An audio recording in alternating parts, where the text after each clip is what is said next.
Está com a gente aqui o Diógenes Luca, meu amigo, nosso especialista em segurança e que comandou o GAT durante muitos anos e sabe muito bem como é feito esse trabalho. Diógenes está acompanhando esse sequestro desde o início da manhã e vai nos ajudar agora a entender exatamente como tudo isso aconteceu. Diógenes, obrigado por continuar com a gente aqui no Hoje em Dia, meu amigo. Obrigado, Zuca. O Balanço Geral amanhã começou, né? E a Record foi a primeira a chegar nessa ocorrência. Foi muito importante o trabalho do policiamento de área. O policiamento de área fez ali aquilo que nós chamamos as medidas iniciais, a contenção da crise, o isolamento do local, estabeleceu a comunicação, só que essa comunicação do policiamento de área acabou não avançando muito, o GAT foi chamado, aí chegam os negociadores que têm um pouco mais de preparo, um pouco mais de equipamento, foi utilizado um robô, né, que é o mesmo ali... que é utilizado para desmontar bomba, Exatamente, né, o robô pertence ao esquadrão de bombas, mas atua também na equipe de negociação, como foi o caso de fazer uma entrega segura de itens negociáveis. Foi entregue para o criminoso uma garrafa de água e um maço de cigarro, né? Então foi todo um trabalho conduzido pela Polícia Militar. O GAT de São Paulo, ele é referência mundial em ocorrências com reféns localizados, ou seja, se o criminoso seguir as instruções, ele vai sair dali vivo, preso, e como a gente falava lá na época que eu estava na ativa, sem um fio de cabelo desarrumado. O respeito da palavra do negociador é um mantra no GAT. Vou pedir, a gente vai continuar conversando com o Diógenes, a Samara está no local, nossa repórter Samara Bastos, e tem informações novas. Fala, Samara, bom dia, amiga.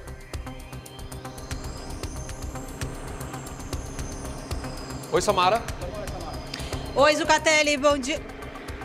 Oi, Zucatelli, bom dia para você, bom dia para quem nos acompanha. Olha só, a área aqui continua isolada, os policiais inclusive pediram para que a imprensa se afastassem do carro, porque eles estão retirando todos os pertences. A gente vê agora um policial com 2 bolsas femininas na mão, eles estão recolhendo todos os pertences dentro do carro. Tinha um policial que acabou de retirar uma arma, que era a arma usada por um dos criminosos. Eu falo um dos criminosos porque a gente tem a informação dada pela namorada do sequestrador que se rendeu, que dentro do carro tinham mais 2 criminosos além dele, que assim que o carro bateu, esses 2 criminosos fugiram. Então eles estão fazendo uma verdadeira varredura, tirando todos os pertences, olhando o que tem ali dentro do carro. E agora há pouco também chegou uma viatura da Polícia Civil. A informação que a gente recebeu é que esse veículo vai passar por uma perícia, justamente para que a perícia possa recolher impressões digitais e verificar se então tinham mesmo 2 outros criminosos, além desse que a gente já viu aqui ao vivo, e quem são essas pessoas, para que essa investigação possa continuar, a gente possa então, a polícia possa descobrir quem são esses criminosos que cometeram esse sequestro, que começou a cerca de 4 quilômetros aqui desse local onde nós estávamos, que sequestrou esse casal nesse carro. A gente vê que é um carro de luxo, um carro blindado. Eles então andaram cerca de 4 quilômetros com esse casal e parou exatamente nesse ponto. Parou justamente porque o carro quebrou, a roda quebrou, e aí eles não conseguiram mais andar. A gente acompanhou aí mais de 2h30 de negociação, um clima muito tenso. Nós que chegamos aqui desde cedo acompanhamos. Primeiro liberaram uma refém, a mulher, depois saiu o refém e também o criminoso, né, o sequestrador. O nome do sequestrador é Bruno, a gente já sabe, tem 30 anos, nós conversamos com a namorada dele. Uma das exigências desse sequestrador é que viesse então a namorada, a irmã e a mãe.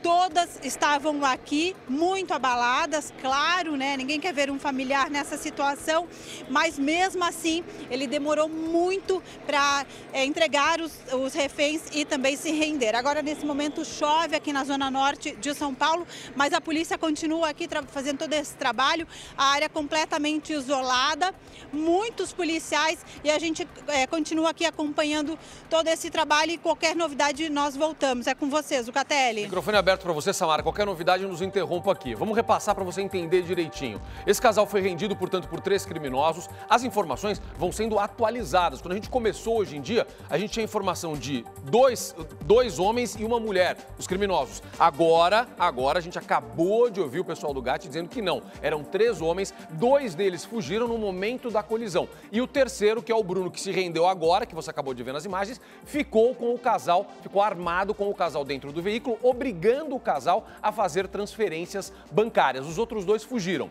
Enquanto a Samara ia explicando isso, falando sobre o trabalho da perícia, eu perguntava para o Diógenes aqui justamente sobre essa questão do que fica dentro do carro. Impressão digital, é possível identificar os outros dois criminosos a partir desse trabalho dos peritos? Vou falar uma coisa aqui muito importante, Zuca. A gente não dá o pulo do gato da polícia porque isso faz parte do sigilo daquela informação. Agora, uma coisa é certa e é bom que todo mundo saiba. A polícia tem equipamento e know-how, tecnologia, conhecimento para com qualquer fragmento achar os criminosos. Portanto, se esses dois criminosos que fugiram e entraram no carro, eles serão presos. E serão identificados? Identificados e presos. Perfeito. Olha, isso é muito importante. Eu fiz uma pergunta para o Diógenes aqui, enquanto a gente ia acompanhando isso, porque a gente está falando de um carro blindado. Isso era uma dificuldade para a polícia. Olha que interessante isso. O casal tem um carro blindado, é um sacrifício para você comprar um veículo desse. Você tem um carro blindado justamente para se proteger. Então, eu falei para o Diógenes como eles podem ter sido rendidos. E isso é uma informação importantíssima. Provavelmente na hora de entrar no carro, né? Exatamente. A blindagem é um excelente recurso de proteção para quem tem essa condição. A pessoa dentro do carro blindado, ela está de fato protegida contra a violência urbana, mas tem um momento do embarque e do desembarque. E não basta comprar um carro blindado e achar que acabaram os problemas. Então tem que tomar cuidado no embarque e desembarque, que são os momentos de vulnerabilidade. Provavelmente essa abordagem foi num desses momentos. E a gente vai ficar sabendo isso, como disse a Major, no momento em que o caso for apresentado na delegacia de sequestro. Explique isso para a gente também agora. Quais são os próximos passos? Ele passa pelo pronto-socorro agora, né? Porque ele tem um ferimento ali na cabeça. A gente ainda não sabe como esse ferimento aconteceu, tá, gente? Isso não está claro. Existiu uma informação inicial que talvez o tiro tivesse sido disparado de dentro para fora, mas depois, quando a gente conseguiu se aproximar do carro, a câmera mostrou ali, dá para ver que aquela marca no para-brisa foi um tiro de fora para dentro. Então a gente não sabe como ele ficou ferido. Aí ele passa então pelo pronto-socorro e vai para a delegacia de sequestro. Falando do disparo, eu penso que esse machucado que ele teve na cabeça, que ficou muito claro na imagem, deve ter sido na hora da batida do carro, sabe? No próprio acidente. Eu apostaria nessa hipótese. Faz agora, sentido. O que acontece agora é exatamente, a Polícia Civil, a Polícia Técnico-Científica faz a perícia do carro, a Polícia Civil já está no local, ele vai ser conduzido primeiro para o pronto-socorro para ser medicado. Feito isso, ele vai para o distrito policial, vai ser ouvido e aí abre-se o inquérito policial para aprofundar a investigação. A gente vê o momento ali da rendição, isso é importantíssimo, Diógenes, porque primeiro ele soltou a mulher e aí ele saiu utilizando o homem, a outra vítima dele, como um escudo. Na verdade, a primeira coisa que... É sempre muito crítico esse momento da rendição, sabe, Zuca? É difícil essa hora porque o criminoso está tenso, é o momento culminante ali. Ele liberou a mulher e aí ele saiu, mas a polícia tem um ritual para isso. Pode ver que ele saiu sem armas na mão. A polícia não deixa sair com armas na mão. A arma estava em cima do banco depositada lá e ele saiu levando a vítima, a outra pessoa, aquele senhor, aquele rapaz que estava lá dentro do carro. Ali, agora o momento. Presta atenção. Vai lá, Diógenes. E ele sai logo atrás, já mostrando as mãos. Quando ele sai do carro, você pode perceber, vai mostrar daqui a pouco no detalhe. Vai sair, ele já levanta as mãos, levantou. Isso para a polícia é um dado importante. Onde está as mãos, está o perigo. A polícia, nessa condição, alivia, manda deitar no chão, faz a busca pessoal, algema e leva para a viatura. Perfeito, entendi. Esta negociação, Diógenes, a gente ouviu uma informação importantíssima ali do comandante da operação. Ele estava dizendo o seguinte, que o momento mais tenso é quando começa a negociação. Porque você não sabe se o sujeito está drogado, você não sabe quanto ele está louco, você não sabe se ele tem consciência do que vai acontecer ali. Então é um trabalho muito difícil, aquele primeiro contato, né, Diógenes? É verdade, eu conheço o Coronel Nery, foi meu contemporâneo lá no GAT, na época. Realmente são dois momentos muito críticos. O primeiro é a chegada na ocorrência, onde os ânimos estão muito exaltados, a emoção está falando muito alto, e o segundo momento muito crítico é o da rendição. A gente viu na imagem, primeira mão, a gente viu, o Rafael mostrou isso pra gente, a arma que ele utilizou. Eu vi que você, obviamente especialista nisso, se aproximou aqui da câmera para conseguir ver exatamente o que era isso. Que tipo de armamento ele estava usando? Explica pro pessoal. Estava usando uma pistola e no banco deu para perceber que ela já estava sem o carregador e estava aberta, ou seja, estava totalmente fora de uso naquele momento. Ou seja, provavelmente uma orientação que ele recebeu dos policiais para ele poder sair de lá. Eu não diria isso porque a polícia tem por hábito não fazer o criminoso manusear a arma, é muito perigoso. Então, a regra da polícia é o seguinte, põe a arma no chão, põe a arma no banco, não mexe mais, para evitar o acidente ou o incidente, às vezes até sem querer. Porque às vezes o criminoso não sabe mexer na arma, vai tirar o carregador, acaba disparando um tiro que não é adequado. Então, a polícia pede, coloca no jeito ali. Ele provavelmente fez os disparos contra os policiais no início, deve ter acabado a munição, parou aberto, ele foi tentar trocar o carregador, alguma coisa assim, é o que eu consigo deduzir da cena. Jorge, a gente ouviu uma informação, e foi interessante isso, e despertou a minha curiosidade aqui, da Major, dizendo como tudo isso começou, que foi ela falou sistema radar. Vamos explicar para as pessoas o que é isso? Porque a gente está vendo um desfecho importantíssimo a partir de um trabalho corretíssimo da polícia, preciso, de todos os policiais de departamentos diferentes, mas tudo isso começou, como explicou a Major, a partir desse sistema radar, é isso? Exatamente. É a tecnologia a serviço da sociedade e da polícia, né? O sistema radar são câmeras inteligentes que são colocadas na cidade, em alguns pontos da cidade, de modo que ela faz a leitura da placa, Zucatelli. Tá. Ela percebe se o carro tem débito, produto de furto, produto de roubo. E ao perceber pela leitura da placa, ela manda um sinal diretamente para o Copom. Passou nesse logradouro, nesse ponto, nessa rua, um carro com esse tipo de queixa. E à medida que vai passando, as informações vão se fechando. E a polícia consegue, com isso, fazer um cerco. A Samara está me chamando, eu acho que ela tem informações sobre o que foi encontrado dentro do carro. É isso, Samara? Isso mesmo, Zucatelli. Nós estamos com o Tenente Cajado, que acompanhou então essa revista dentro do carro. Vamos conversar com ele para entender o que a polícia encontrou, Tenente, dentro desse veículo.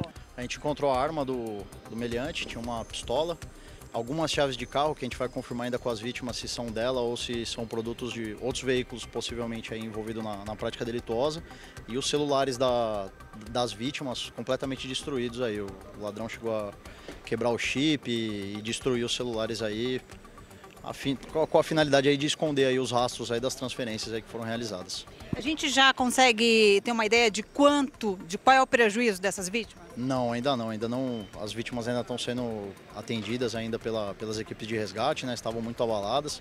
Aí agora a gente vai passar para essa segunda parte de conversar com as vítimas aí e ver exatamente o que foi sacado, que muitas vezes nem elas têm a noção também, né? Que geralmente o bandido ele pede só o acesso ao celular.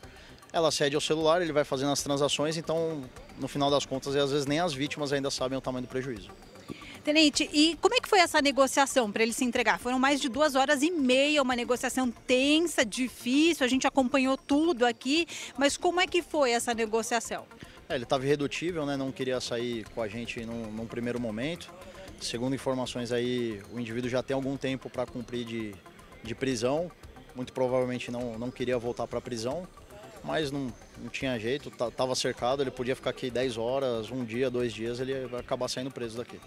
Bom, ele estava com ferimento na cabeça, foi causado exatamente por quê? A gente já consegue, a polícia já sabe por que foi causado? Porque por tiro não foi, né? A gente vê ali que o tiro não, dado de fora para dentro, não entrou. Então, por que foi causado esse ferimento? Ele tava com esse ferimento na cabeça, tem um disparo de arma de fogo efetuado de dentro para fora do veículo, só que o veículo é blindado, então possivelmente pode ter sido algum estilhaço de vidro ou até mesmo de tiro efetuado por ele, mas isso aí só a perícia mesmo vai conseguir determinar. Houve disparo de arma de fogo por parte da Polícia Militar, que o indivíduo, no momento que ele bateu aqui, ele tentou sair do veículo com a arma na mão, foram efetuados disparos de arma de fogo, momento em que ele voltou para dentro do veículo e aí que ele ficou acuado lá dentro até as negociações prosseguirem.